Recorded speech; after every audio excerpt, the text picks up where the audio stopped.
dalam hal ini hadir Pak Brigjen Ade, jika kemudian ditemukan kegiatan-kegiatan pelanggaran hukum. 4. Dengan disampaikannya informasi ini, ya, diharapkan dengan disampaikan informasi ini dan dalam masa transisi ini, pelaku usaha di hilir, ya, ini kan bottleneck-nya kan di hilir. Nah, maka pelaku usaha di hilir, usaha industri sawit ini, baik itu refinery, apakah itu ekspor, dan apakah itu kegiatan lainnya yang dihilir, tetap bisa melakukan kegiatan usaha sebagaimana normalnya sampai dengan tahapan-tahapan transisi ditetapkan. Jadi ini kan kekhawatiran seolah-olah nanti gimana ya. Nah, itu bisa ini kekhawatiran itu bisa dihilangkan dan kegiatan usaha bisa berjalan sebagaimana mestinya, kemudian sambil kita mengikuti tahapan-tahapan transisi ini.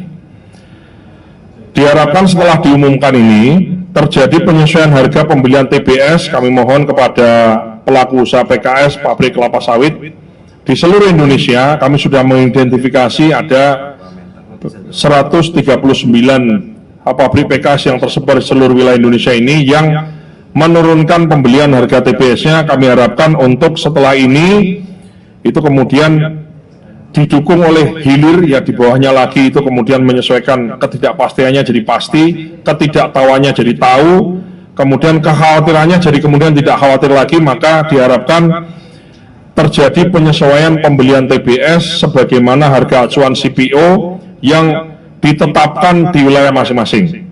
Itu adalah kesimpulan dan ditandatangani oleh seluruh peserta rapat. Barangkali mungkin dari Asosiasi Petani dulu, silakan.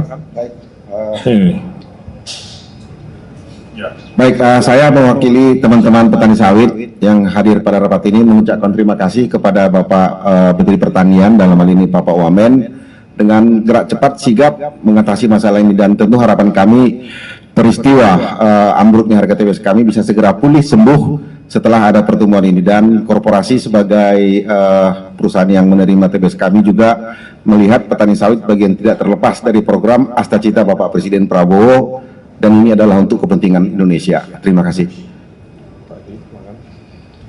Dari gabungan pengusaha, baik, GAPKI, ya.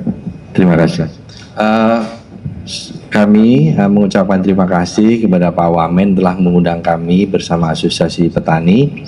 Artinya bahwa ini lebih memperjelas. Kemarin memang terjadi kita ketidaktahuan, kita memang ketidakpastian juga. Itu bukan hanya dari kami, memang dari pembeli juga demikian. Mereka menanyakan ke kita juga tidak tahu, kan seperti itu. Karena memang kita tidak terlibat dalam prosesnya. Nah, kita berharap dengan pertemuan hari ini bisa mengklarifikasi segala ketidakpastian tersebut. Tinggal nanti mungkin dalam menuju ke 2027 ini tetap masih harus ada tahap-tahap yang contoh ini misalnya pembelian, siapa yang nanti melakukan pembelian, apakah DSI atau si eksportir langsung. Nah, ini nanti pasti akan dalam perjalanan menuju 2027 ini semuanya akan didetailkan.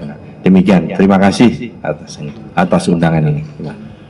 Baik, intinya adalah bahwa kami di Kementerian Pertanian itu kan semua adalah anak-anak binaannya Kementan. Apakah itu petani pastinya, tapi petani sawit ini kan nggak bisa sendirian. Dia harus ditopang oleh industri, di mana industri sawit beserta dukungan ke bawahnya ini, termasuk petani, dan produktivitas sawit kita inilah penopang ekonomi kita. 60% sawit yang beredar di dunia berasal dari Indonesia, sehingga